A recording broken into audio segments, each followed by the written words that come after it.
Hello, my future doctors. This side your Biovali ma'am Amisha Saraswat, and today we are going to study next chapter of NCERT liner series, which is biodiversity and conservation. मुझे उम्मीद है इससे पहले तुम लोगों ने MCQs कर ली होंगे organism and population and ecosystem chapter के. So this is the last chapter of ecology unit. तो फटाफट से आज इसको स्टार्ट करते हैं और खत्म करते हैं, वाइंड अप करते हैं. और NCERT के जो भी फैक्चुअल लाइंस है जहां से नीट में क्वेश्चन आने के चांसेस सबसे ज्यादा होते हैं, उन पॉइंट्स को भी अच्छे से कवर अप करते हैं. तो फटाफट अपनी NCERT खोल लो और NCERT लाइनर सीरीज में जोर शोर से पार्टिसिपेशन दो. तो सबसे पहले NCERT का इंट्रोडक्टरी पैराग्राफ. चलो पढ़ते हैं एक एक करके. ध्यान से पढ़ना, बारीकी से पढ़ना, क्योंकि इस चैप्टर में बहुत सारी फैक्चुअल नॉलेज है. उस फैक्चुअल नॉलेज से क्वेश्चन 8 में आता ही आता है, तो तुम्हें सारी लाइंस अच्छे से पता होनी चाहिए. तो सबसे पहले, if an alien from a distant galaxy were to visit our planet Earth, the first thing that would amaze and baffle him would most probably be the enormous diversity of the life that he would encounter. सीधी सी बात है, किसी और planet में, solar system के किसी भी और प्लैनेट में इतनी डाइवर्सिटी नहीं है जितनी हमारे अर्थ वाले प्लैनेट पे है. Even for human, the rich variety of living organisms with which they share the planet never ceases to astonish and fascinate us. ना ही केवल एलियन स्पीशीज के लिए बल्कि हमारे लिए भी बहुत ही ज्यादा अमेज्ड वाली बात है कि इतनी ज्यादा रिच स्पीशीज डाइवर्सिटी है. The common man would find it hard to believe. अब देखो यहाँ पे क्या क्या गिवन है, ध्यान से देखना. क्या है यहाँ पे?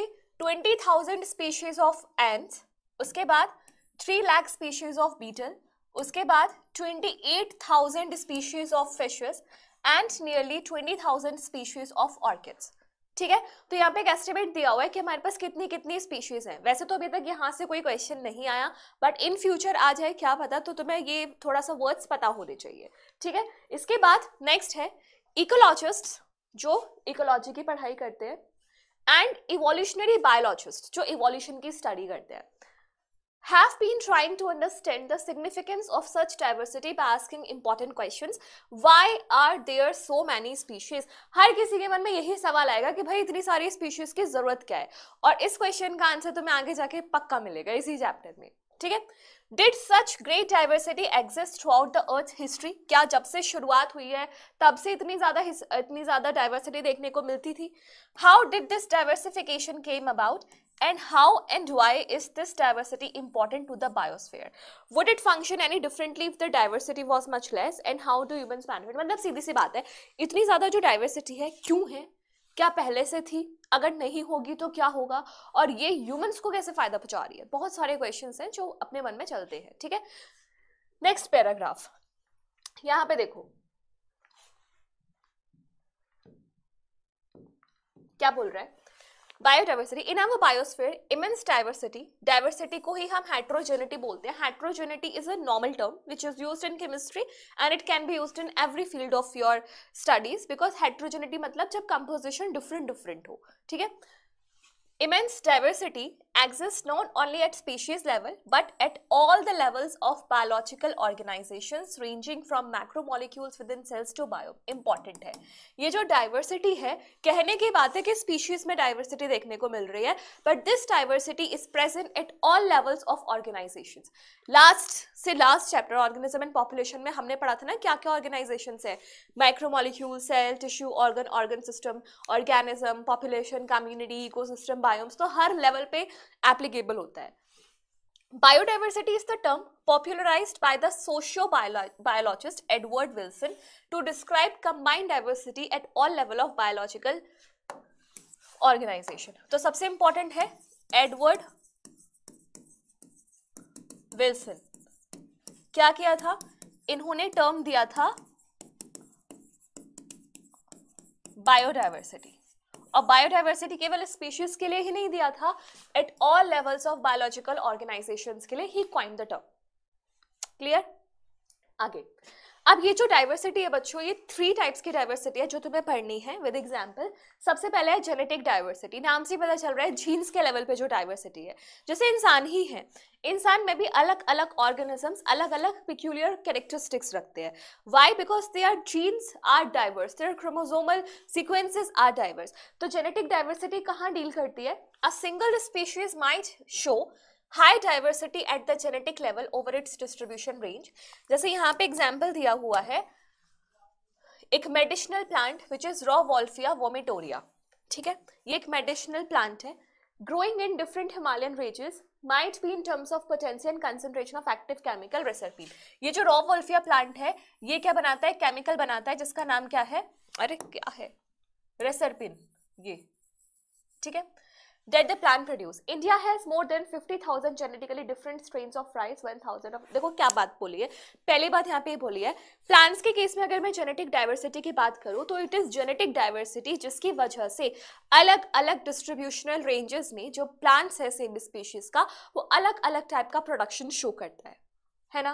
जैसे तुम अगर एक स्ट्रेटेजीज वाला चैप्टर हुआ करता था वो डिलीट हो गया, वहाँ पे शुगर केन के प्रोडक्शन के बारे में बताया है कि शुगर केन है सैक्रम जीनस का है, लेकिन नॉर्थ साइड में उसका अलग कैरेक्टरिस्टिक है, साउथ साइड में उसका अलग कैरेक्टरिस्टिक है। This is the genetic diversity. तो जेनेटिक डाइवर्सिटी होने की वजह से तुम्हारे जो फिनोटाइप है वो भी अफेक्ट होगा, तुम क्या प्रोड्यूस कर रहे हो वो भी थोड़ा सा अफेक्टेड होगा। सो यहाँ पे रॉवोल्फिया वोमिटोरिया प्लांट का नाम है और ये कौन सा केमिकल रिलीज कर रहा है, रेसरपिन। इसके अलावा 50,000 इंडिया में जेनेटिकली डिफरेंट स्ट्रेन्स है राइस के और 1,000 किसके हैं, मैंगो के।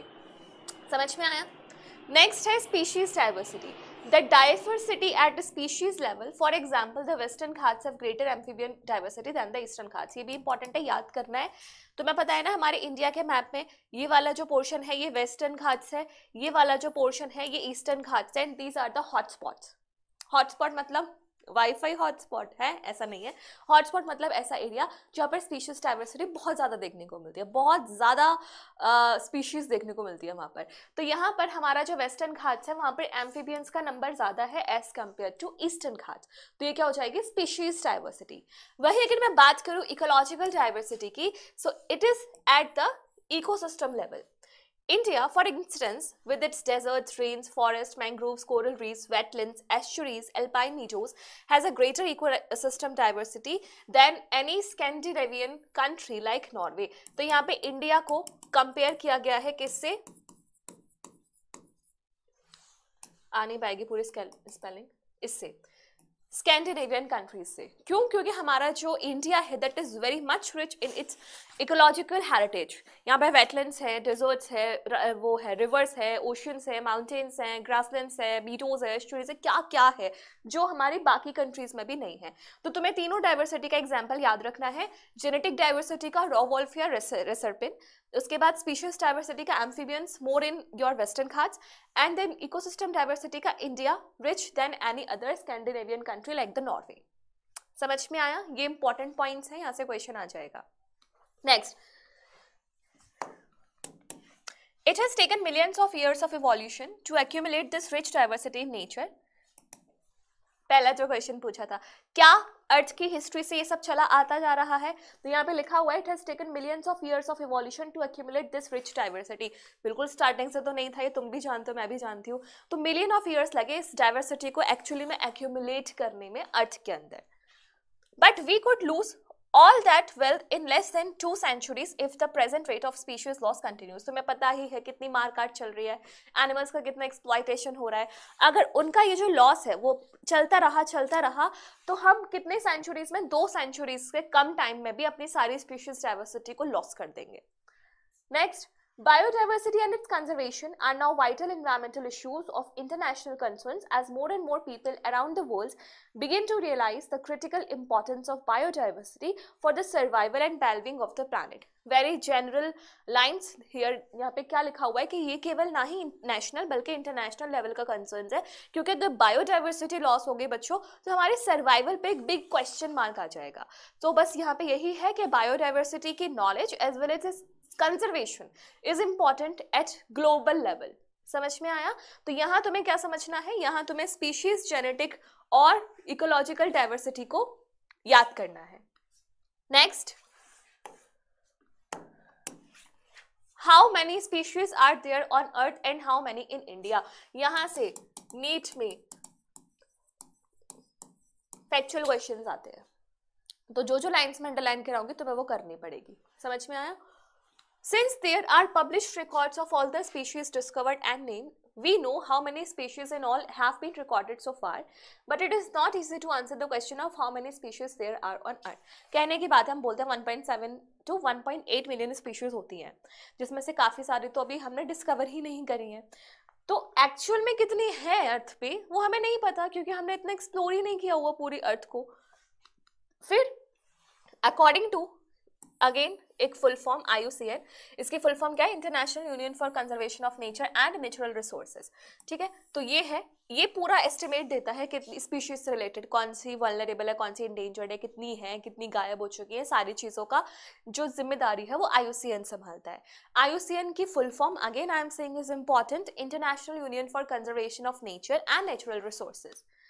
तो इन्होंने 2004 के एस्टिमेट्स के अकॉर्डिंग बताया कि total number of plants and animals species described so far is slightly more than 1.5 million, but we have no clear idea of how many species are yet to be discovered and described. नहीं पता भाई, कैसे पता चलेगा जब हमने इतनी अभी देखी भी नहीं है अपनी आंखों से, है ना?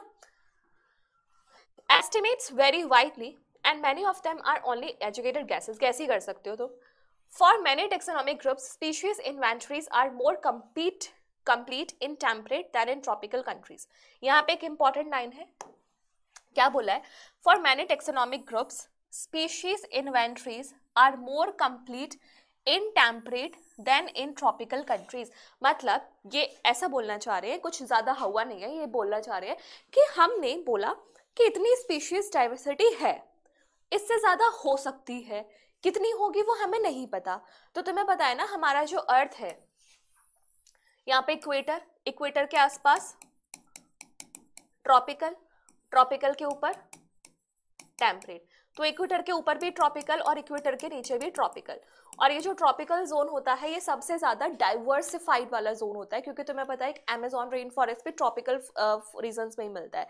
तो ट्रॉपिकल रीजन में हद से ज़्यादा स्पीशीज डाइवर्सिटी है. तो हम ये बोल सकते हैं कि जो स्पीशीज अभी yet to be discovered and described है, these might be present in tropical areas, क्योंकि टेम्परेट में ज़्यादा स्पीशीज डाइवर्सिटी ना होने की वजह से हमने ऑलमोस्ट वहाँ पे सारी फाइंड कर ली है. ऐसा कुछ लोगों का मानना है. ठीक है, मानना है बस. Next, considering that an overwhelmingly large proportion of the species waiting to be discovered are in tropics, biologists make a statistical comparison of temperate tropical species richness of an exhaustively studied group of insects and extrapolate this ratio to other group of animals and plants to come up with a gross estimate of total number of species on earth. हो बाप रे, क्या लिखा हुआ है देखो. यहाँ पे ये बोल रहा है कि हमने चलो मान लिया कि टेम्परेट में तो तुमने सारा डिस्कवर कर लिया, जो डिस्कवर करने को रह गया वो ट्रॉपिकल रीजन्स में है. तो यहाँ पे ये जो बायोलॉजिस्ट हैं उन्होंने ट्रॉपिकल और टेम्परेट रीजन की सारी स्पीशीज का एक रेशियो निकाला. ठीक है, इंसेक्ट्स और प्लांट्स का क्या रेशियो है, उस रेशियो को अकॉर्डिंग उन्होंने बाकी एनिमल्स पे उसको अप्लाई किया कि अगर एनिमल्स और इंसेक्ट्स और प्लांट्स इस रेशियो में मिल रहे हैं तो बाकी किस रेशियो में मिलेंगे. तो इसको एक्स्ट्रापोलेट किया है इसी रेशियो को. ओके, सम एक्सट्रीम, एक और एक तरीके से इकोलॉजिस्ट का नाम यहाँ पे आया है. Some extreme estimates ranges 20 to 50 million, but a more conservative and scientifically sound estimate made by Robert May. इसको मैं थोड़ा सा छोटा कर दूं वरना तुम्हें दिखेगा नहीं, 7 million वाली लाइन. हाँ देखो, ये जो रॉबर्ट मे है इसका पूछा जाता है कि इसके अकॉर्डिंग एस्टिमेट कितना है. IUCN के अकॉर्डिंग तो भाई हमने देख लिया 1.5 मिलियन से भी ज्यादा, लेकिन रॉबर्ट मे ने कितना कहा है, 7 मिलियन. तो ध्यान रखना, IUCN क्या बोली है, मोर देन 1.5 मिलियन, और रॉबर्ट मे इन्होंने कितना बोला, 7 मिलियन. समझ में आई बात? Okay, next. इस पैराग्राफ में this diagram is very important. ठीक है, तो अब यहाँ पे पढ़ते हैं. Let us look at some interesting aspects about earth biodiversity based on, मैं इसको थोड़ा सा जूम इन कर देती हूँ.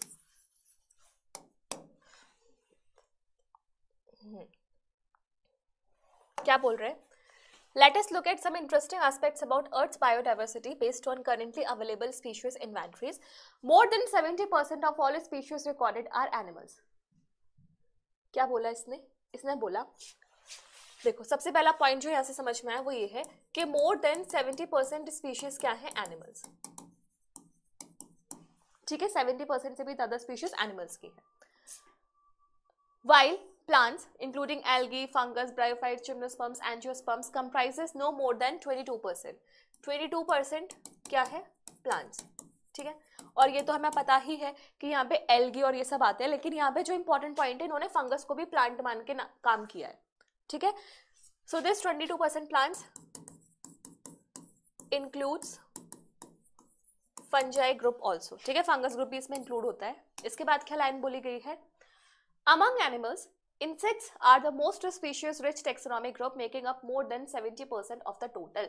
यानी कि जो 70% एनिमल वाला पोर्शन है इसमें से भी more than 70% इंसेक्ट्स हैं। मतलब इस 70 का भी 70% एक्चुअली में क्या है, इंसेक्ट वाला ग्रुप। ठीक है, तुमने पढ़ा होगा एनिमल किंगडम में लार्जेस्ट फाइलम आर्थ्रोपोडा है ना, तो वहीं से लाइन आ रही है एक तरीके से। That means out of every 10 animals on this planet 7 are insects। Again, how do we explain this enormous diversification of insects? A number of fungus species in the world is more than combined total of this। एक और line आ गई यहाँ पे समझ में कि अगर मैं केवल फंगस की बात करूं तो फंगस का टोटल नंबर इज मोर, अगर मैं किस किस को प्लस कर दूं, फिशेस को, सारे higher vertebrates, fishes, amphibians, reptiles and mammals,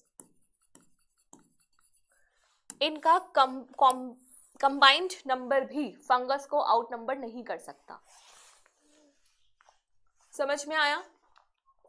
तो यहाँ पे हमने जो इंपॉर्टेंट 9 थी इस पैराग्राफ से वो हमें समझ में आ गई, पूरा फैक्ट है तो तुम्हें ये देखना है।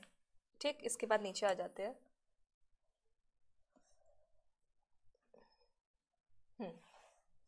देखो 70% एनिमल्स, ठीक है, उन 70% एनिमल्स का भी मोर देन 70% इंसेक्ट्स, 22% कितने हैं, प्लांट्स, और इन प्लांट्स के ग्रुप में फंगस को इंक्लूड किया गया है।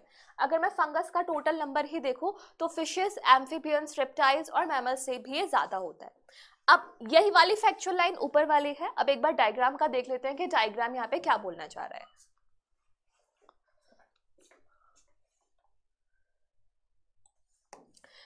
अब बात करते हैं इस डायग्राम की कि इसमें ऐसा क्या है जो ये नीट में एक फेवरेट क्वेश्चन बन जाता है।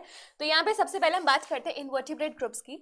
इन्वर्टिब्रेट ग्रुप्स में तुम्हें दिख सकता है कि सबसे ज्यादा जो नंबर है वो किसका है, इंसेक्ट्स का।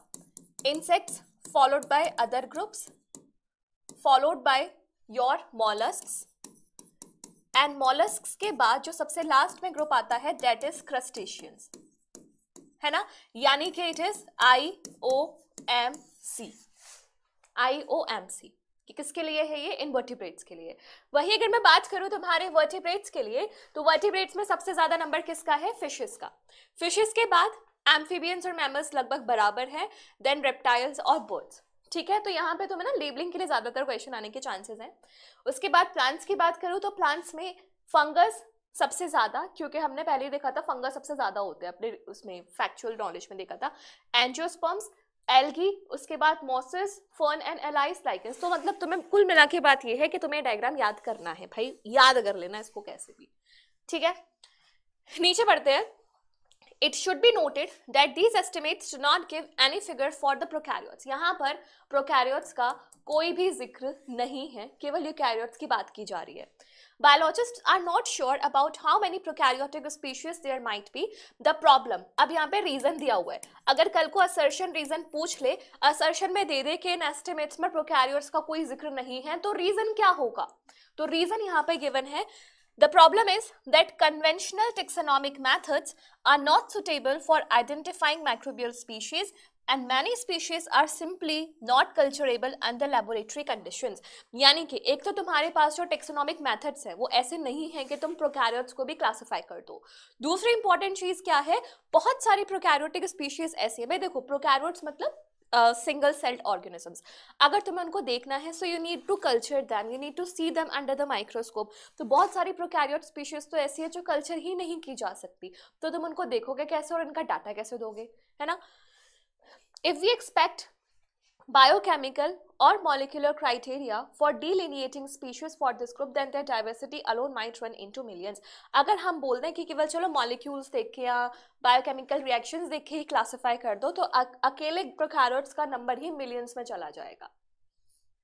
समझ में आया? चलो आगे बढ़ते हैं. Next factual paragraph. Although India has only 2%, India के पास कितना है? Although India has only 2% of the world land area, 2%, 2.4%. Its shares of global species diversity is an impressive 8.1%. यानी कि टोटल जितना भी वर्ल्ड में एरिया है लैंड का, उसमें से इंडिया के पास कितना है? 2.4%. और इतने छोटा एरिया होने के बावजूद भी इसकी जो डाइवर्सिटी है वो कितनी है? 8.1%. ठीक है. That is what makes our country one of the 12 mega diversity countries.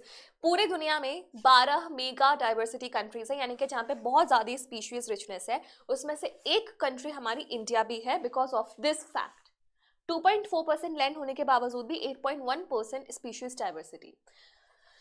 Nearly 45,000 species of plants and twice यानी कि 90,000 species of animals have been recorded from India. How many living species are actually there waiting to be discovered and named? हमें नहीं पता फिर इसमें से भी अभी कितनी है जिनको डिस्कवर करना है या फिर कितनी है जो अभी नामकरण जिनका होना बचता है. Next, if we expect May's global estimates, only 22% of the total species have been recording to so far. Next fact, अगर हम रॉबर्ट मे वाला फैक्ट माने कि भाई 22 मिलियन स्पीशीज है, तो उसके अकॉर्डिंग अभी हमने Only 22% of the total species have been recorded. अभी और भी हैं, 22% हमने रिकॉर्ड करी है, इसके अलावा बहुत सारी स्पीशीज जो भी बचती है. ठीक है. Applying this proportion to India's diversity figures, we estimate that there are probably more than 1 lakh plant species and more than 3 lakh animal species. Not so important. इसके बाद would you ever be able to complete the inventory of biological wealth of our country? Consider the immense manpower. ये सब बकवास बातें हैं. Simple सी बात है, यहाँ पे जो फैक्ट है वो गिवन वो समझना. 2.4% हमारा क्या है? Land area. इसमें से भी 8.1% हम क्या दे रहे हैं? Species diversity. इतना रिच होने की वजह से हमारी इंडिया 12 मेगा डाइवर्सिटी कंट्रीज में से एक कंट्री है. दूसरा, अगर हम रॉबर्ट मे का एस्टिमेट माने तो हमने केवल 22% स्पीशीज को ही रिकॉर्ड किया है. यहां से ये लाइंस इंपॉर्टेंट है, अच्छे से पढ़ लेना नीट के लिए. Next, patterns of biodiversity. देखो बायोडाइवर्सिटी ना कहीं ज्यादा कहीं कम होती है, तो यहाँ पे ये जो पैटर्न्स है वो किस चीज के अलॉन्ग मूव कर रहे हैं वो हमें यहाँ पे पढ़ने हैं. ठीक है. तो सबसे पहले यहाँ पे है लैटिट्यूडनल ग्रेडियंट्स. लैटिट्यूड तुम्हें पता है, जैसे ये अर्थ है ना, ये इक्वेटर और इसके पैरेलल में जो लाइंस जाती है ये क्या है? लैटिट्यूड्स.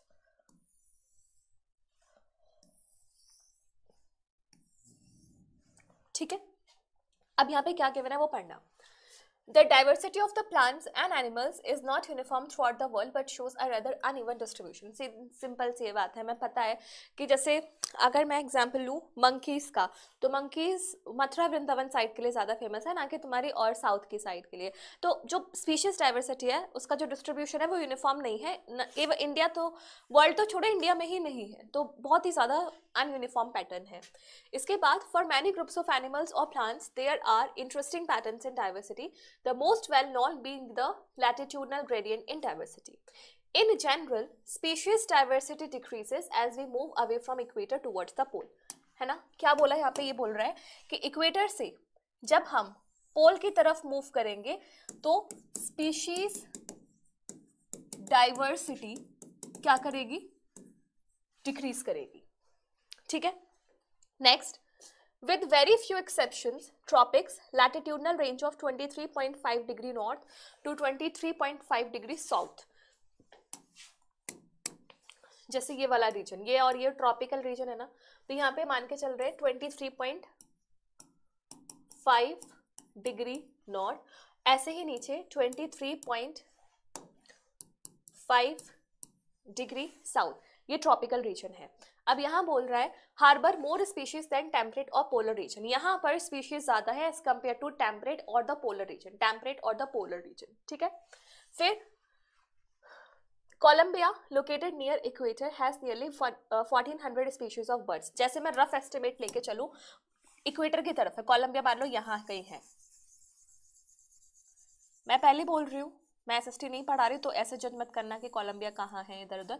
मैंने मान के चल लिया कि कोलंबिया इक्वेटर के पास यहाँ है, और यहाँ पे बर्ड्स की स्पीशीज कितनी गिवन है, 1400 बर्ड स्पीशीज, ठीक है, कोलंबिया में। इसके बाद नेक्स्ट गिवन है, ये कहाँ गया, 1400। उसके बाद न्यूयॉर्क की बात करते हैं, तो न्यूयॉर्क के पास कितनी है, 105, यानी कि थोड़ा सा ऊपर, यहाँ कहीं चले जाओ। This is New York. न्यूयॉर्क के पास कितनी, 105 स्पीशीज। इसके बाद ऊपर जाते हैं ग्रीनलैंड, ठीक है, ग्रीनलैंड इधर की तरफ,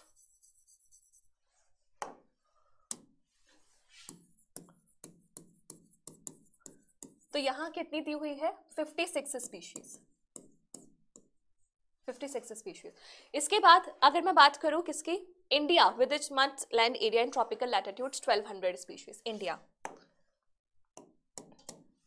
लगभग यहाँ कहीं, मान लो ये वाला पोर्शन इंडिया का है, तो यहाँ कितनी है, 1200 स्पीशीज। तो यहाँ से बोलना क्या चाह रहे हो, तुम समझ रहे हो, जैसे ये वाला एरिया है पूरा का पूरा ट्रॉपिकल रीजन की तरफ है, तो यहाँ पे सबसे ज्यादा 1400, जैसे यहाँ पे कोलंबिया में सबसे ज्यादा, कोलंबिया के बाद इंडिया, इंडिया के बाद न्यूयॉर्क, एंड न्यूयॉर्क के बाद हमारा ग्रीनलैंड। ऐसा क्यों हो रहा है, क्योंकि तुम देख पा रहे हो कि ये इनका जोन्स भी चेंज हो रहे हैं। तो कोलंबिया के पास कितनी है, 1400, और ये कहाँ है, इक्वेटर के पास। इंडिया के पास कितनी है, 1200, और ये कहाँ है, टेम्परेट ट्रॉपिकल के बीच में। न्यूयॉर्क के पास 105 एंड ग्रीनलैंड के पास 56, है ना।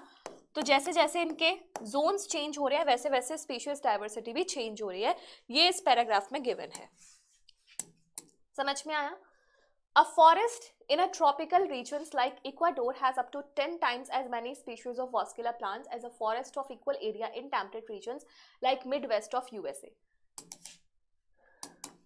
क्या कंपेयर किया है, यहाँ पे ये बोला गया, जैसे मान लो इक्वाडोर है, इसके पास 10 टाइम्स एज मैनी स्पीशीज है वास्कुलर प्लांट्स के as compared to Midwest of USA. ये लो, ठीक है, इक्वाडोर भी कहीं यहाँ कहीं मौजूद होगा ट्रॉपिकल रीजन्स में, टेम्परेट रीजन्स में मिडवेस्ट होगा, ठीक है। नेक्स्ट है tropical Amazon rain forest in south America has great biodiversity on the earth. ये तो सबसे ज्यादा है भाई, लंग्स ऑफ द प्लैनेट इन्हीं को बोला जाता है। तो tropical Amazon rain forest in the south America has greatest biodiversity, और यहाँ पे नंबर दिया हुआ है स्पीशीज का, एक बार ये देख लेना। 40,000 species of plants, 3,000 fishes, 1,300 birds, 427 mammals, 427 amphibians, 378 reptiles and 1,25,000 से भी ज़्यादा invertebrates। ठीक है, तो यहाँ पे तुम्हें पता है न्यूमेरिकल वैल्यूज हैं, फिगर्स हैं जो तुम्हें याद करनी पड़ेंगी, थोड़ा सा देखना पड़ेगा, पूरा रटने मत बैठना, थोड़ा आइडिया हो जाए इतना कर लेना, ठीक है। तो हमने देखा इक्वेटर से ऊपर की तरफ जाने में स्पीशीज डाइवर्सिटी घटती है, same applies to the southern region also. इसीलिए इसके रेफरेंस में एविडेंस में इन्होंने ये वाला फैक्चुअल डाटा भी दिया हुआ है जहाँ पे इन्होंने बर्ड्स की डाइवर्सिटी को कंपेयर किया है। फिर इन्होंने बोला अगर मैं इक्वाडोर जैसे फॉरेस्ट को मिडवेस्ट ऑफ यूएसए वाले फॉरेस्ट से कंपेयर करूं तो वास्कुलर प्लांट्स मुझे इक्वाडोर वाले रीजन में ज़्यादा देखने को मिलेंगे, because it lies in the tropical regions, है ना। फिर अमेज़न रेन फॉरेस्ट जो कि साउथ अमेरिका में होता है, यहाँ पर ये स्पीशीज डाइवर्सिटी सबसे ज़्यादा है और यहाँ पे स्पीशीज का नंबर भी गिवन है। फिर What is so special about tropics that might account for their greater biological diversity? अब भैया ट्रॉपिकल रीजन्स में, ये पूरा जो ट्रॉपिकल रीजन की तुम बात कर रहे हो, इसमें ऐसा क्या है जो किसी और में नहीं है। कहते हैं ना मेरी वाली अलग है, मेरा वाला अलग है, तो ऐसा क्या है यहाँ पे ट्रॉपिकल रीजन्स में? तो उसका आंसर अब एनसीईआरटी दे रही है, ध्यान से देखना, ठीक है। इस रीजन की बात कर रहे हैं, ट्रॉपिकल रीजन की। सो ध्यान से देखो, ecologists and evolutionary biologists have proposed various hypotheses. Hypothesis is the line या facts है जो आगे जाके change भी हो सकता है, modify हो सकते हैं। Hypothesis, some important ones are, सबसे पहला point दिया हुआ है, speciation is generally a function of time. Unlike temperate regions subjected to frequent glaciations in the past, tropical latitudes have remained and relatively undisturbed for millions of years and thus had a longer diversity. यानी कि speciation, देखो यहाँ पे evolutionary biologist का भी role आ रहा है, जैसे स्पीसिएशन वाला जो कंसेप्ट है that is related to evolution. तो इवोल्यूशन के पर्सपेक्टिव से अगर मैं बोलूँ तो नई नई स्पीशीज का फॉर्मेशन होने के लिए यू रिक्वायर्ड बहुत सारा टाइम. टेम्परेट रीजन्स में इतने ज़्यादा ग्लेशिएशंस हो रहे हैं, जैसे कि ग्लेशियर्स का पिघलना वगैरह वाली जो चीज़ हो रही है वो हो रही है. मतलब एक तरीके से यहाँ पे बहुत ही ज़्यादा डिस्टर्ब्ड क्लाइमेट रहता है, बहुत यूनिफॉर्मिटी नहीं रहती है. लेकिन ट्रॉपिकल रीजन्स में क्या है, एकदम प्लीजेंट सा यूनिफॉर्मिटी रहती है हमेशा. तो बहुत टाइम मिलता है स्पीशीज़ को अपने आप को डाइवर्सिफाई करने में. ठीक है, इसके बाद next point second, tropical environments unlike temperate ones are less seasonal, relatively more constant and predictable. Such constant environments promote niche specialization and leads to greater species diversity. सीधी सी बात है, जब वो इतने ज़्यादा undisturbed रहेंगे, इतना कॉन्स्टेबल, इतना प्रिडिक्टेबल इन्वायरमेंट रहेगा, तो स्पीशीज़ को बहुत टाइम मिलेगा कि अपना वो हैबिटेट के साथ साथ निश भी स्पेशलाइज कर ले और अपनी एक इकोलॉजिकल एस्पेक्ट को बढ़ाए. थर्ड रीजन क्या है, there is more solar energy available in tropics which contributes to higher productivity, thus in turn might contribute indirectly to greater diversity. सीधी सी बात है भाई, जहाँ पे तुम्हारा एनर्जी ज़्यादा होगी जिस इकोसिस्टम में, वहाँ के हर ट्रॉफिक लेवल को सस्टेन करने के लिए खूब एनर्जी मिलेगी. अगर बहुत ज़्यादा एनर्जी मिलेगी तो स्पीशीज डाइवर्सिटी भी बढ़ जाएगी. तो ये 3 रीजन्स हैं जिनकी वजह से ट्रॉपिकल एरियाज की स्पीशीज डाइवर्सिटी रिच है एज कम्पेयर टू टेम्परेट. ये बोथ पर्सपेक्टिव से भी इंपॉर्टेंट है, नीड पर्सपेक्टिव से तो है ही. ठीक है, नेक्स्ट, अभी हमने लैटिट्यूडनल ग्रेडियंट वाइज देखा था, अब हम सेकंड देख रहे हैं स्पीशीज एरिया रिलेशनशिप. यहाँ पे ये क्या बोल रहा है, ये बोल रहा है जैसे मान लो तुम एक फॉरेस्ट में जा रहे हो. ठीक है, तुम गए एक फॉरेस्ट में, तुमने बाहर, पहले तुम बाहर थे. ठीक है, फिर धीरे धीरे तुम अंदर मूव करे, अंदर मूव करे, अंदर मूव करे, फिर एकदम कोर में चले गए. इसको अगर मैं जोन्स वाइज बांटूं, ठीक है, तो जब तुम यहाँ आए तो तुम्हें अलग टाइप की स्पीशीज देखने को मिली होंगी. यहाँ पे अलग टाइप की, यहाँ अलग टाइप की, यहाँ अलग टाइप की. जैसे जैसे तुम अंदर जाते जाओगे तो तुम्हें नई नई स्पीशीज देखने को मिलेंगी. लेकिन ऐसा थोड़ा ना कि अंदर जाते जाते स्पीशीज पैदा हो रही है, ऐसा तो नहीं है. उनका डिस्ट्रीब्यूशनल रेंज वेरी कर रहा है, यानी कि हमें अंदर जाते जाते नई स्पीशीज मिलेंगी लेकिन एक लिमिट तक मिलेंगी.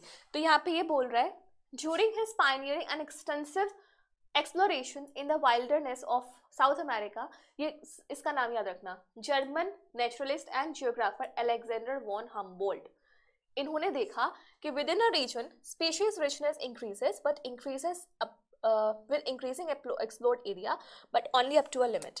ये लाइन है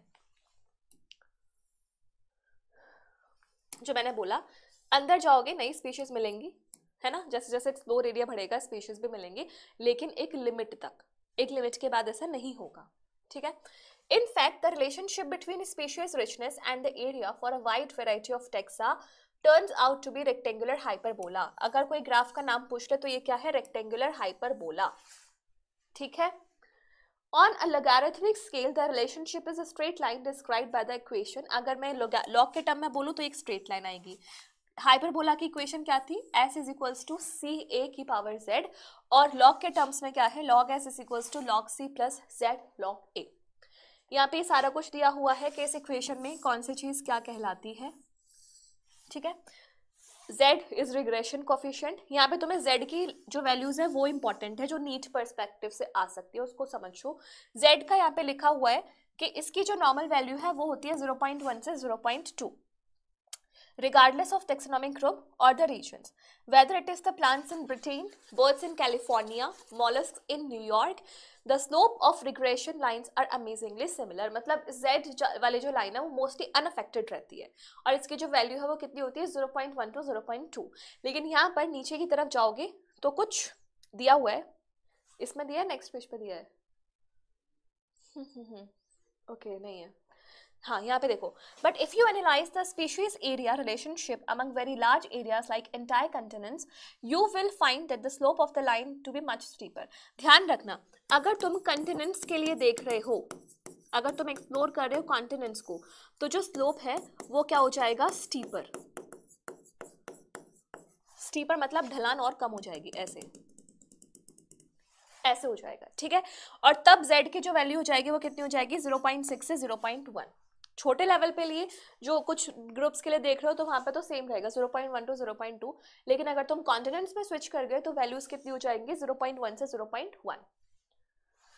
Okay, for example, frugivorous birds and mammals in the tropical forest of different continents, the slope is found to be 1.15. ये एक फैक्ट है, 1.15 है किसके लिए, ट्रॉपिकल फॉरेस्ट में fruit eating birds and mammals के लिए, ठीक है। तो यहाँ से जो जो तुम्हें याद करना है वो मैं बता देती हूँ कि क्या क्या याद करना है। एक तो तुम्हें ये पॉइंट्स याद करने करने हैं, उसके बाद साइंटिस्ट का नाम, साइंटिस्ट की बातें, साइंटिस्ट के जो बात की उसका कर्व, उसके बाद ये वाला पार्ट, जेड की वैल्यूज, जेड अगर कॉन्टिनेंट में देखा जाएगा तो स्टीपर स्लोप होगा, और ये वाली लाइंस, ठीक है। बस यहाँ ये पढ़ना है इस चैप्टर में, मतलब इस पेज में। Moving on, next line, the importance of species diversity. ये जो मैंने तुमसे स्टार्टिंग में क्वेश्चन पूछा था ना कि क्यों चाहिए इतनी सारी स्पीशीज, तो उसका आंसर अब इस पैराग्राफ में है। Does the number of species in a community really matter to the functioning of ecosystem? This is a question for which ecologists have been able to give a definitive answer. For many decades, ecologists believe that the communities with more species generally tends to be more stable than those with less species. देखो ऐसा है, ऐसा समझो तुम अकेले बैठे हो और अचानक से भूकंप आ जाए, अर्थक्वेक आ जाए, अब तुम्हारा दिमाग काम करना बंद कर गया। हो सकता है कि भाई भूकंप की वजह से तुम कुछ लॉस भी हो जाए, है ना, या तुम अपने आप को हार्म पहुंचा लो। वहीं अगर उस रूम में 5 लोग बैठे हैं तो 5 लोग अलग अलग तरीके का दिमाग दौड़ाएंगे, कोई कहेगा ये कर लो, कोई कहेगा ये कर लो, and ultimately it will help you to cope up with this disaster. तो सेम वही चीज है, अगर कोई स्पीशी एक जगह पे एक ही टाइप की स्पीशीज रह रही है और एक जगह पे हेट्रोजेनिटी है, तो heterogeneity is going to add on something positive, है ना। तो यानी कि ऐसी कम्युनिटी क्या हो जाएगी, स्टेबल हो जाएगी। तो यही बहुत सारे इकोलॉजिस्ट बिलीव भी करते हैं। So here a stable community should not show too, ये स्टेबल कम्युनिटी की डेफिनेशन है कि कैसी होनी चाहिए। So stable community should not show too much variation in productivity from year to year. It must be either resistant or resilient to occasional disturbances, and it must also be resistant to invasion by alien species. क्या बोल रहा है, दो terms है, resistant और resilience. Resistant मतलब कि रोक दो कि वो चीज हो ही ना, और रेजिलियंस मतलब अगर हो गई तो तुम कितनी जल्दी कम बैक कर सकते हो। जैसे तुम एज स्टूडेंट ऑफ कंपटीशन तुम ट्राई करते हो कि तुम्हारा पेंडिंग वर्क ना छूटे, बैकलॉग ना छूटे, this is resistance. But resilience क्या होगा, अगर छूट गया तो तुम कितने अच्छे से कम बैक करते हो, कितने अच्छे से उसको कवर अप करते हो, दैट इज रेजिलियंस, ठीक है। तो स्टेबल कम्युनिटी कैसी होनी चाहिए, लिख देते हैं। स्टेबल कम्युनिटी के कैरेक्टरिस्टिक्स है, स्टेटमेंट में पूछ लिया जाएगा। प्रोडक्टिविटी कांस्टेंट, है ना, year to year productivity constant होनी चाहिए। इसके बाद रेजिस्टेंट और रेजिलियंस टू, किस किस से रेजिस्टेंट और रेजिलियंस होनी चाहिए, एक तो नेचुरल डिजास्टर, दूसरा एलियन स्पीशीज इन्वेजन से, है ना, ये हो गया, डिस्टर्बेंसेस हो गए। Now we do not know how these attributes are linked to species richness in the community, but David Tilman long term ecosystem experiments using outdoor plots provide some tentative answer. अब यहाँ से क्या आएगा, यहाँ से आएगा कि long term ecosystem experiment, David Tilman, इन्होंने क्या किया था, आउटडोर प्लॉट्स का यूज किया था। Tilman found that plots with more species showed less year to year variation in total biomass. सीधी सी बात है भाई, ये तो तुम मतलब इन्होंने एक्सपेरिमेंट कर लिया, लेकिन अब तुम्हें कॉमन सेंस वाली बात लगेगी, जहाँ पे ज्यादा प्रोडक्टिविटी, मतलब जहाँ पे ज्यादा स्पीशीज डाइवर्सिटी होगी वहाँ की प्रोडक्टिविटी बायोमास वो भी ज्यादा होगा, ठीक है। तो ये वही वाली लाइन है। Although we may not understand completely how species richness contributes to well-being of an ecosystem, we know enough to realize that rich biodiversity is not only essential for ecosystem health, but imperative for very survival of human race on this planet. Actually में हमें नहीं पता सच में कि वो कैसे contribute कर रही है, बट हाँ ये है कि भाई कंट्रीब्यूशन तो है, ह्यूमन का सर्वाइवल की बात हो, स्पीशीज रिचनेस की बात हो, तो वो कर रही है। At a time when we are losing a species, one might ask, does it really matter for us if the species become extinct? जो क्वेश्चन फर्स्ट पेज पे पूछे थे ना, उसके आंसर दे रहे हैं भाई। अगर मान लो हम चलो कुछ ना कुछ अच्छा वो कर रहे हैं, बट अगर सारे एक्सटिंक्ट हो जाएंगे तो क्या होगा? तो यहाँ पे है, would Western Ghats ecosystem be less functional if one of its tree frog species is lost? How is our quality of life affected? इससे मतलब ऐसा मान लो कि 20,000, if instead of 20,000 we have 15,000 species of ants। मतलब इतना ज़्यादा question पूछ रहे हैं, क्वेश्चन ये पूछ रहे हैं कि मान लो अगर 20,000 चींटियों के बदले 15,000 चींटियों की स्पीशीज बच जाएं, अगर मान लो एक फ्रॉग की स्पीशीज एक्सटिंक्ट हो जाए, अगर ये सब हो जाए तो क्या फायदा, क्या नुकसान होगा? तो अब इन क्वेश्चंस का आंसर है यहाँ पर, ठीक है, रिवेट पॉपेट हाइपोथेसिस। ऐसा हो गया है, ऐसे समझो, इसको ऐसे समझते हैं जैसे तुम लोग स्कूल में हो, क्लास में हो, ठीक है, तुम्हारा एक बेस्ट फ्रेंड है और बाकी सारे नॉर्मल फ्रेंड्स हैं। अगर नॉर्मल फ्रेंड्स में से कोई बच्चा एब्सेंट हो जाता है तो तुम्हें इतना दुख नहीं होता, लेकिन जिस दिन बेस्ट फ्रेंड नहीं आता उस दिन दुख होता है ना, कि तूने मुझे बताया नहीं, तू ऐसे कैसे छुट्टी कर ली, ऐसे वगैरह। तो वो वाली चीज़ है। अगर कल को कोई चींटियां मर जाए तो उससे इतना नुकसान नहीं होगा, लेकिन अगर कोई ऐसी इंपॉर्टेंट स्पीशीज है जो बहुत ज़्यादा इंपॉर्टेंट है इकोसिस्टम की हेल्थ के लिए, अगर वो खत्म हो जाए तो इकोसिस्टम में त्राहिमाम आ सकता है। तो यहाँ पे यही लाइन बोली गई है। किसने किया था ये जो पूरा हाइपोथेसिस है? ये दी थी पॉल एनरिच, ये स्टैनफोर्ड इकोलॉजिस्ट पॉल एनरिच, इन्होंने क्या दी थी? Rivet popper hypothesis. अब यहाँ पे इन्होंने क्या बोला, एक एरोप्लेन लिया, एरोप्लेन को कंपेयर किया इकोसिस्टम से। All the parts are joined together using thousands of rivets. Rivets are the species. If every passenger traveling in it starts popping a rivet to take home, causing a species to become extinct, it may not affect flight safety, proper functioning of ecosystem initially, but as more and more rivets are removed, the plane becomes dangerously weak over a period of time. Further, which rivet is removed may also be critical. Loss of rivets on the wings, keystone species is obviously क्या बोला है? देखो ये aeroplane है, ठीक है, इतना गंदा एरोप्लेन तो नहीं होता, बट ठीक है, मान लो एरोप्लेन है ये, ठीक है। अब इस एरोप्लेन में क्या है? अंदर पैसेंजर्स बैठे, ये जो पूरा एरोप्लेन है ना, रुको,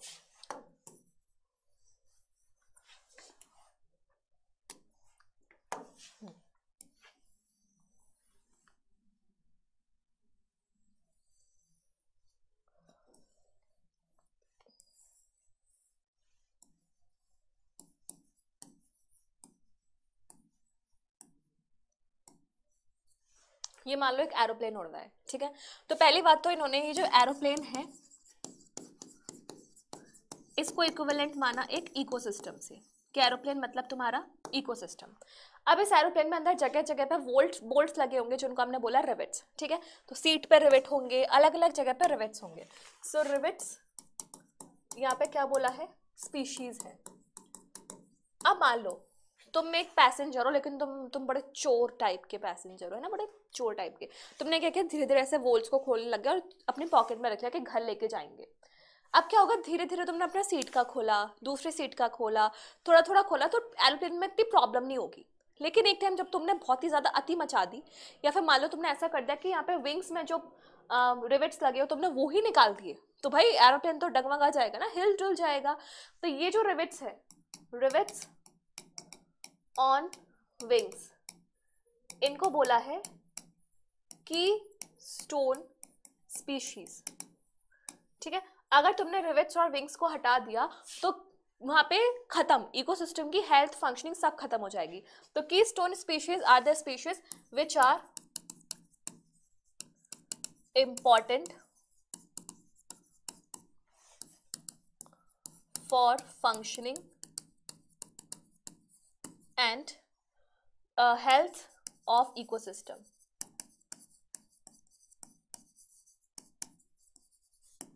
ठीक है, ये बोला इन्होंने।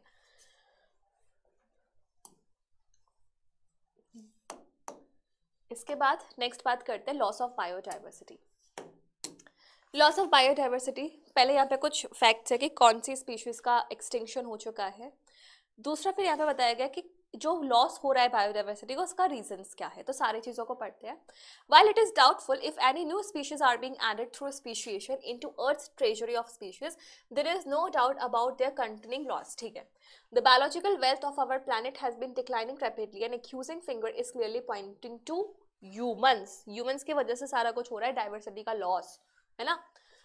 The colonization of tropical Pacific islands by human is said to have led, देखो फैक्ट दिया हुआ है, the colonization of tropical Pacific islands by human is said to have led to extinction of more than 2000 native birds. Native birds मतलब जो वहाँ की local birds थी, जो वहाँ पर रही हैं, ऑरिजिन जिनका वहाँ पे हुआ है. IUCN रेड लिस्ट एक ऐसी लिस्ट होती है जहाँ पे मेंशन होता है कि कौन सी स्पीशीज वल्नरेबल है, एंडेंजर्ड है, थ्रेटन्ड है, एक्सटिंक्ट हो गई है, एक्सटिंक्ट इन वाइल्ड हो गई है, पूरा एक रिकॉर्ड बना होता है.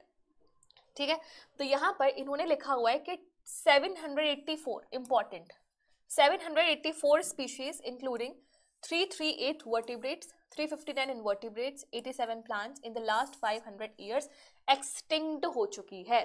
तो यहाँ पे क्या लिखा सबसे पहले, IUCN रेड लिस्ट. ये रेड लिस्ट भी कब जारी हुई थी, 2004. तो यहाँ पे इन्होंने बोला है कि लास्ट 500 ईयर में क्या क्या हो गया, टोटल 784 स्पीशीज एक्सटिंक्ट हो गई. इनमें से तुम्हारी 338 क्या है, वर्टिब्रेट्स. नेक्स्ट 359 क्या है, इनवर्टिब्रेट्स. और 87 क्या है, प्लांट्स. तो तुम्हें इस बायोडाइवर्सिटी वाले चैप्टर में ऐसे फ्लोट चार्ट टाइप के तुम्हें अपने नोट्स बनाने, कहानियां नहीं लिखनी है बिल्कुल भी. Clear. Some examples, very very important, very very, अरे यार वेरी वेरी इंपॉर्टेंट. यहाँ पे ना पूछा जाता है, मैचिंग की जाती है कि डोडो कहाँ से बिलोंग करती थी, या फिर जो हमारी स्टेलर सी काउ है वो कहाँ से बिलोंग करती थी. So this paragraph is important, entire paragraph is important.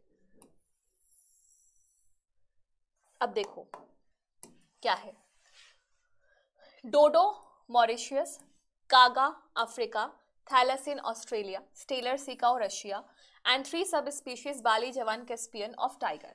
The last 20 years alone have witnessed the disappearance of 27 species. 20 सालों में 27 स्पीशीज खत्म, एक्सटिंक्ट हो चुकी हैं. और ध्यान से इस बात को भूलना मत कि ह्यूमंस भी एक स्पीशीज हैं, एनिमल्स का एक सब ग्रुप है. तो कब ह्यूमन का भी एक्सटिंक्शन हो जाए, नोबडी नोज. क्लियर.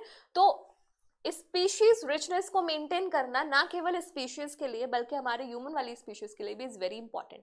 तो ये सारे तुम्हें याद करने हैं, डोडो, कागा, थैलासीन, स्टेलर सी काउ और ये जो टाइगर की सब स्पीशीज है, ये सारा कुछ. Clear. Moving on. Adding to the grim scenario of extinction in the fact more than 15,500 species worldwide are facing the threat of extinction. किन है खतरा है एक्सटिंक्ट होने का, 15,000 से भी ज्यादा स्पीशीज खतरा है इनको एक्सटिंक्ट होने का. समझ रहे हो. Presently 12% of all bird species, 23% of all mammal species, 32% of all amphibian species, 31% of all gymnosperms in the world are facing the threat of extinctions. ठीक है. दूसरा इंपॉर्टेंट पैराग्राफ क्या लिखा हुआ है यहाँ पे, 12% birds, 23% mammals, 32% amphibians, 31% gymnosperms, इन सबको एक्सटिंक्ट होने का खतरा है. ठीक. Now, from a study of history of life on Earth, through fossil records, we learned that large-scale loss of species like the one we are currently witnessing have also happened earlier, even before humans appeared on the scene. क्या बोल रहा है, जब human आए भी नहीं थे उससे पहले ऐसा खतरा पहले हो चुका है. लार्ज लेवल पे हमारा एक्सटिंक्शन हो रखा है ह्यूमंस के हिस्ट्री में आने से पहले. During the long period, more than 3 billion years, since the origin and diversification of life on Earth, there were 5 episodes of mass extinction. How is the 6th extinction presently in progress different from the previous episodes?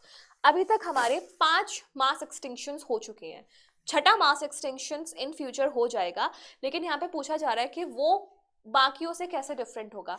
बाकी natural थे, लेकिन यहाँ पे हमारा anthropogenic activities ज्यादा है, यानी कि मैन मेड एक्टिविटीज ज्यादा है. तो it is going to be more drastic और ज्यादा नंबर ऑफ स्पीशीज उसमें इन्वॉल्व हो जाएंगी एक्सटिंक्ट होने में.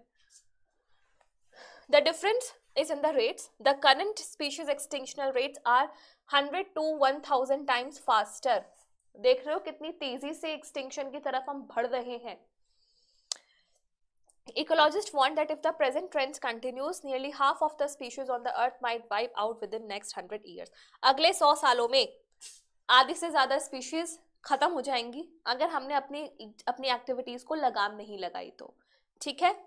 Next, in general loss of biodiversity में लीड टू, अगर लॉस होगा तो इम्पैक्ट क्या पड़ेगा, ये इम्पैक्ट है. Decline in plant production, lowered resistance to environmental perturbations such as drought, and increased variability in certain ecosystem processes such as productivity, use, pest and disease cycle. वही है, हमारा जो इकोसिस्टम है वो रेजिस्टेंट, रेजिलियंस नहीं बचेगा, plant के production पे फर्क पड़ेगा, और जो वाटर का यूज है, पेस्ट है, ये सब चीज़ों पे फर्क पड़ना ही पड़ना है. लेकिन ये जो एक्सटिंक्शन हो रहा है इसका रीजन क्या है, इसका कॉज क्या है, वो यहाँ पे पढ़ने हैं. ये जो 4 कॉजेज हैं इनको हम बोलते हैं एविल क्वार्टेट. ठीक है, ये इंपॉर्टेंट है. और इसमें से जो सबसे प्राइमरी कॉज है वो है ये वाला, हैबिटेट लॉस एंड फ्रेगमेंटेशन. भाई अगर तुमसे तुम्हारा कोई घर ही छीन लेगा तो तुम कैसे सरवाइव करोगे, है ना. तो हैबिटेट का लॉस होना इज द प्राइमरी की पॉइंट बिहाइंड योर एक्सटिंक्शन. सो यहाँ पे गिवन है, this is the most important cause driving animals and plants to extinction. The most dramatic example of habitat loss comes from tropical rainforest. अब यहाँ तुम्हें again data मिलने वाला है. Once covering more than 14% of the Earth's land surface, these rainforests now cover no more than 6%. जिनको तुम lungs of the earth कहते हो, फेफड़ा बोलते हो अपने अर्थ का, एक टाइम था जब वहां पर 14% वो एरिया कवर करते थे. अब वो एरिया रिड्यूस होकर कितना हो गया, केवल 6%. They are being destroyed fast. By the time you finish reading this chapter, 1,000 more hectares of rainforest would have been lost. देख लो, जो ट्रॉपिकल रेन फॉरेस्ट हैं, जो इतना ज़्यादा डाइवर्सिफाइड रीजन्स है, 16% से पहली बात उनका नंबर कितना हो चुका, 14% से कितना हो चुका है, 6%. और ये डाटा कब का है, ये पुराना है. अभी रिसेंट क्या है, इससे भी छोटा हो चुका होगा, है ना. नेक्स्ट लाइन लिखी हुई है, द अमेज़न रेन फॉरेस्ट, जिसको हम लंग ऑफ द प्लैनेट बोलते हैं, harbouring probably million of species, is being cut and clear for cultivating soybean. Important, कहाँ गया, अमेज़न रेन फॉरेस्ट की बात चल रही है, इसे काटा जा रहा है, इसकी कटाई हो रही है, किस चीज़ के लिए, फॉर कल्टिवेटिंग सोयाबीन्स और for conversion to grasslands for raising beef cattles. Important है ना.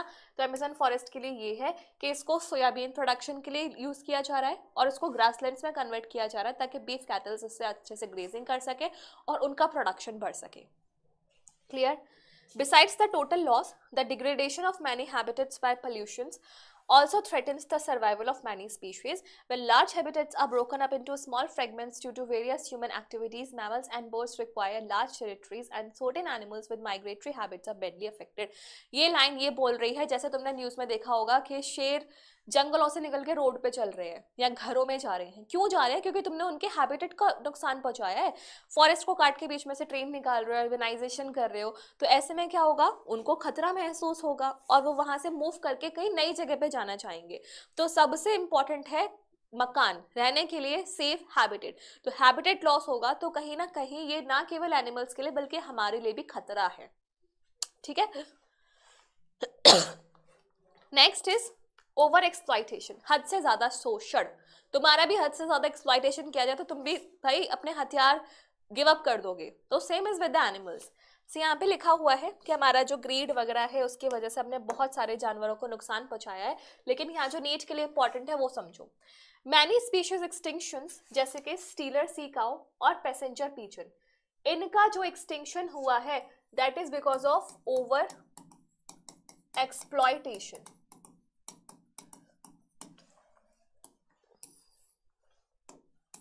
अरे यार क्या हो रहा है.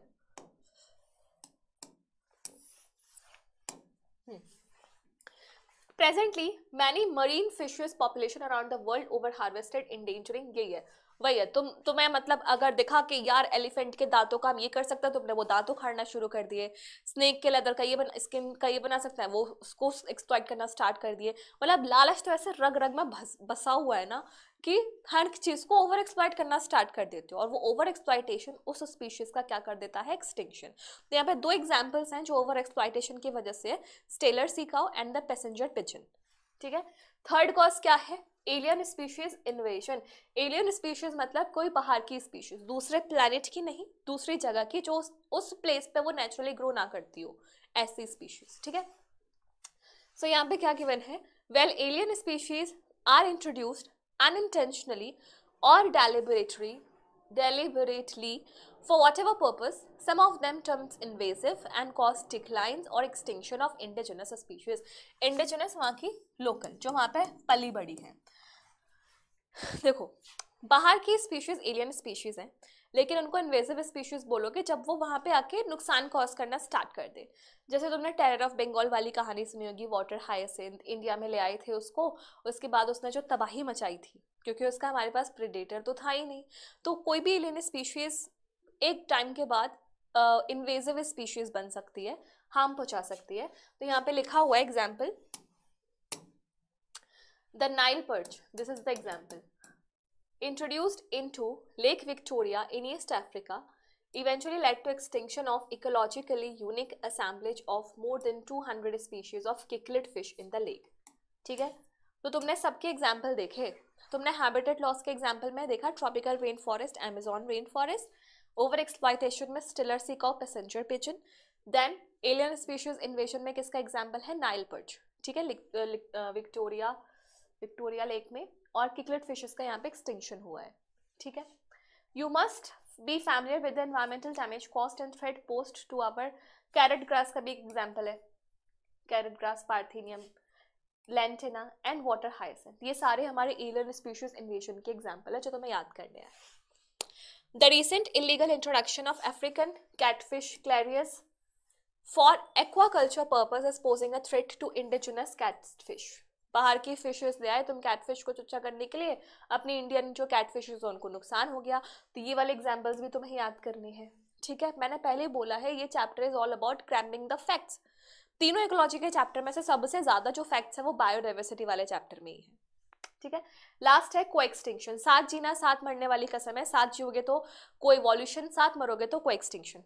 क्या है, when a species become extinct, the plant and animal species associated with it in obligatory मतलब जरूरी है ना, जरूरी है, कोई दूसरा चारा ही नहीं है। अगर obligatory relationship है तो वहां पे मरना ही है। When a host fish species become extinct, its unique assemblage of parasites also meets the same fate. जैसे ये कोएक्सटिंक्शन कहाँ कहाँ देखा जाता है, एक तो पैरासिटिक रिलेशनशिप्स में, दूसरा प्लांट पॉलिनेटर रिलेशनशिप्स में। अगर होस्ट मर गया तो पैरासाइट भी, उसके भी सर्वाइवल पे क्वेश्चन मार्क आ जाएगा। अगर प्लांट या पॉलिनेटर में से किसी को नुकसान हुआ तो दूसरे वाले पे भी अफेक्ट पड़ेगा। तो को एक्सटिंक्शन के एग्जाम्पल में तुम्हें किसको ध्यान देना है, पैरासाइट्स एंड प्लांट पॉलिनेटर वाले रिलेशनशिप को। क्लियर? अब थोड़ा सा आगे बढ़ते हैं, आगे की बात करते हैं। ये क्यों अटक गया? बायोडाइवर्सिटी कंजर्वेशन, फाइनली बात आती है। हमने इतनी सारी बायोडाइवर्सिटी की फैक्ट्स पढ़ लिए, अब बात करते हैं उसको कंजर्वेशन की। कैसे करना है कंजर्वेशन, क्यों जरूरी है conservation, and what are the alternative methods that we are going to study in this topic. तो फटाफट से स्टार्ट करते हैं। Why should we conserve biodiversity? सबसे पहले तो यही क्वेश्चन है कि क्यों करना है। सो यहाँ पर 3 कैटेगरीज में इसका आंसर गिवन है, narrowly utilitarian, broadly utilitarian and some ethical reasons to conserve the biodiversity. सबसे पहले अगर मैं बात करूं narrowly utilitarian values के, तो ये बोल रहा है कि humans derive countless direct economic benefits from the nature foods. सीधी सी बात है, हमें नेचर से भाई इतनी सारी चीजें मिलती हैं, tannin, resins, gums, rubbers, timber, food, vegetables, fruits, इतनी सारी चीजें मिलती है, तो भाई क्यों नहीं बचाओगे तुम अपने नेचर को, है ना। And products of medical importance, ये लाइन इंपॉर्टेंट है। more than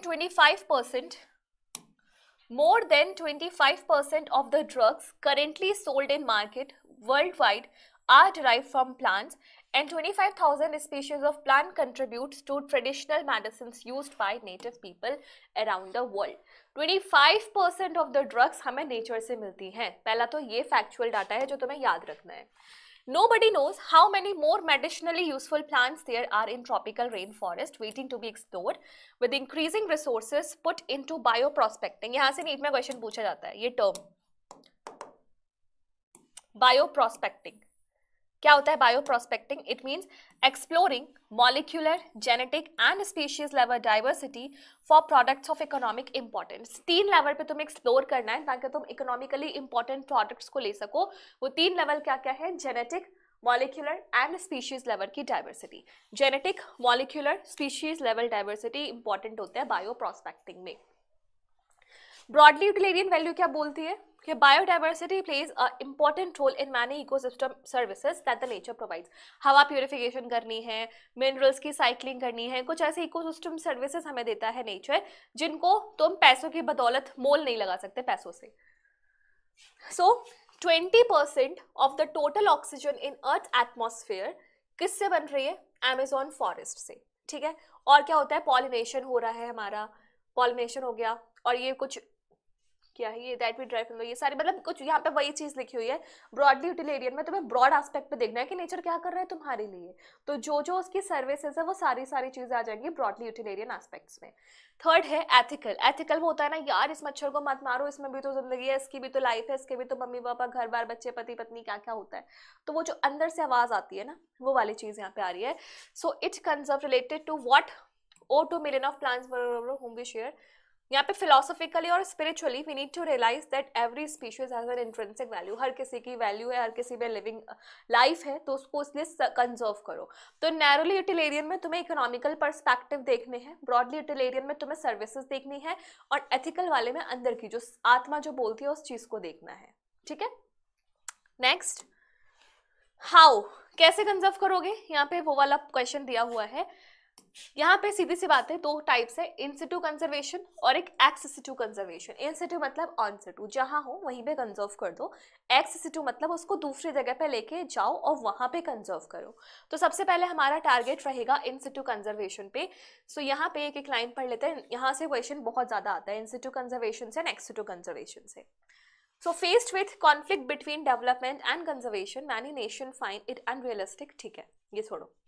यहाँ पे On a global basis, this problem has been addressed by eminent conservationists. जो conservation के ऊपर काम करते हैं उनको बोला जाता है. They identified for maximum protection certain biodiversity hotspots. सबसे पहले बात करते हैं biodiversity hotspots की. ठीक है. यहाँ पे क्या होता है? इन जगहों पर high level of species richness होती है, हाई डिग्री ऑफ एंडेमिज्म होता है. एंडेमिज्म मतलब एंडेमिक स्पीशीज, ऐसी स्पीशीज जो केवल वहीं मिलेंगी और कहीं नहीं मिलती है. किस में होता है ये? हॉटस्पॉट्स में. हॉटस्पॉट्स की 2 कैरेक्टरिस्टिक, स्पीशीज रिचनेस बहुत ज्यादा होती है, एंडेमिज्म होता है. This is species confined to that region and not found anywhere else. ठीक है, ये एंडेमिज्म है. इनिशियली 25 बायोडाइवर्सिटी हॉटस्पॉट्स मौजूद थे, लेकिन अब क्या है, 9 और ऐड कर दिए गए हैं. तो कितना हो जाएगा ये टोटल? 34 है ना, इतना ही होगा ना. 26, 27, 28, 29, 30, 31, 32, 34. 34 अब करेंटली हैं. पहले कितने थे? पहले थे 25, 9 ऐड कर दिए, 34 टोटल बन गए. 3 of these hotspots Western Ghats, जहाँ पे एम्फीबियन स्पीशीज ज्यादा होती है, Sri Lanka, Indo Burma and Himalaya cover over the countries exceptionally high biodiversity regions. Although all biodiversity hotspots put together cover, कितना एरिया कवर कर रहे हैं? 2% एरिया से भी कम है ना. The number of species they collectively hold is extremely high and strict protection of these. अगर मान लो अगर हमने इनको प्रोटेक्शन दे दी तो जो मास एक्सटिंक्शन होने वाला है 6, उसका जो रेट है वो 30% से गिर जाएगा.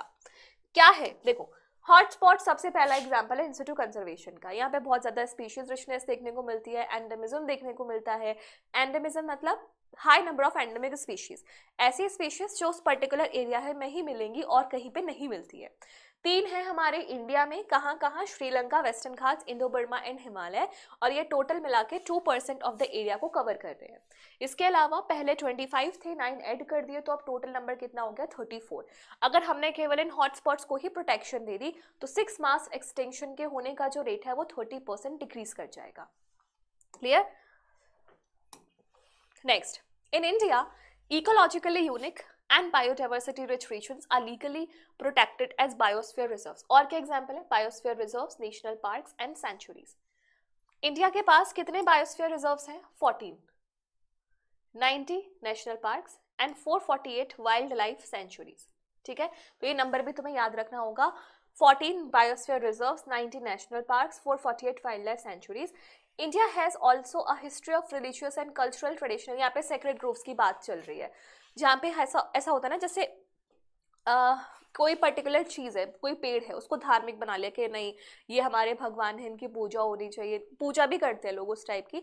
तो हमने कुछ ऐसी साइट्स है, कुछ ऐसी जगह है जिनको हमने बहुत ज़्यादा धार्मिक स्पिरिचुअल वैल्यू दी हुई है, उनको कहा जाता है सैक्रेड ग्रोव्स. जिसकी लोग पूजा करते हैं, उनको बहुत ज़्यादा वैल्यू देते हैं, मानते हैं. तो सैक्रेड ग्रोव्स का यहाँ पे एग्जाम्पल है, और एनसीईआरटी के सिलेबस में नीट के सिलेबस में अलग से मेंशन भी है. तो ये तुम्हें याद रखने हैं कौन कौन सी जगह है. खासी एंड जैंता हिल्स मेघालय में, अरावली हिल्स राजस्थान में, Western Ghats region Karnataka and Maharashtra में, सरगुजा, चंद्र एंड बस्ती एरियाज मध्य प्रदेश में. In Meghalaya sacred groves are the large refuges for a large number of rare and threatened places. Last refugees है, मतलब ये जो एग्जाम्पल्स है ये तुम्हें याद करने हैं बहुत अच्छे से. खासी जयंता मेघालय में, अरावली राजस्थान में, ये तो बच्चा जानता है. वेस्टर्न घाट्स कर्नाटक महाराष्ट्र में, Sarguja, Chandra and Basti MP में. तो यहाँ से नीट में क्वेश्चन आना ही आना है, सैक्रेड ग्रोव्स स्पेशली मेंशन्ड है. ठीक है, तो national parks, biosphere reserves, wild life centuries, hotspots, sacred groves, ये सब क्या है? इन सिटू कंजर्वेशन के examples. Next is ex situ conservation. Ex situ मतलब कि साइट से अलग जगह पे ले जाके वहां उसको कंजर्व करेंगे. So in this approach, threatened animals and plants are taken out of their natural habitat and placed in a special setting where they are protected and given a special cares. तो यहाँ पे जो सबसे पहला example है that is zoological parks. इसके बाद botanical gardens, wildlife safari parks, ये सारे botanical gardens जहाँ पे केवल प्लांट्स की स्टडी की जाती, प्लांट्स को ही रखा जाता है. वाइल्ड लाइफ सफारीज तुमने देखा ना, जीप में बैठ के पूरा ऐसे चक्कर लगाते हैं जंगलों के बीच में, वो वाइल्ड लाइफ सफारीज है.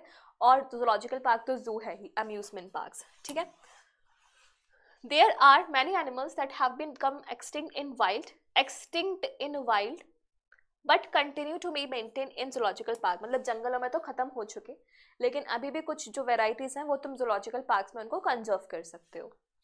In recent years, ex-situ has advanced beyond keeping threatened species in enclosures. Now, gametes important. अब और क्या advancement आ गई है?